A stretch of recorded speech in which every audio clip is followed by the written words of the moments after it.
there, I'm Tech Grandma. I help people understand how to resolve common technology issues with short, understandable videos. Today, we're going to be talking about how to block a, a friend request on Facebook. So let's get started. So if you get a friend request from someone you don't know, or you get a duplicate request from someone who's already a Facebook friend, probably those are both going to be fake. So you will see the friend request on your own profile screen. You're going to click on the image of that person who's requesting. That will take you to their profile screen. If it's fake, you probably won't see a lot of information like there is on this one. So if you poke around on their profile, you'll see that they don't have very many friends. They won't have very many photos. And if you click on their about information, most likely there won't be places where they've worked or places where they have lived or currently live. So to get rid of them, we are going to go to the three dots on their profile and then choose block. Another window will come up.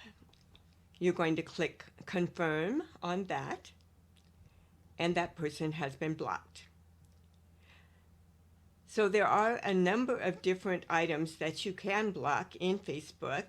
You can find those by going to your profile icon in the upper right corner.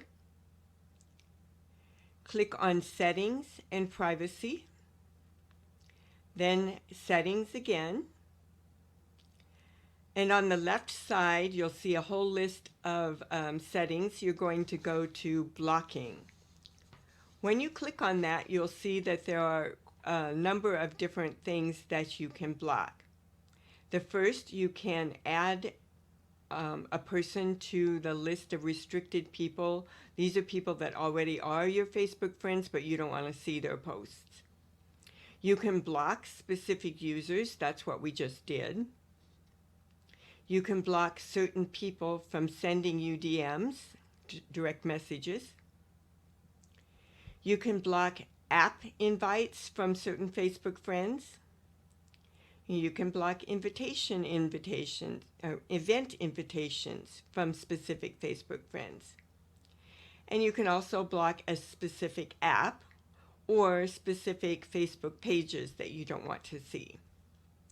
At any time, if you decide you're done from here and from anywhere else in Facebook, you can just go to the top and click on the icon that looks like a house.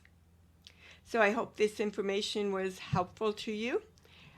Please subscribe or like this video if you have a mind to, and we'll see you next time. We'll be talking about how to recover a Facebook profile. Bye for now.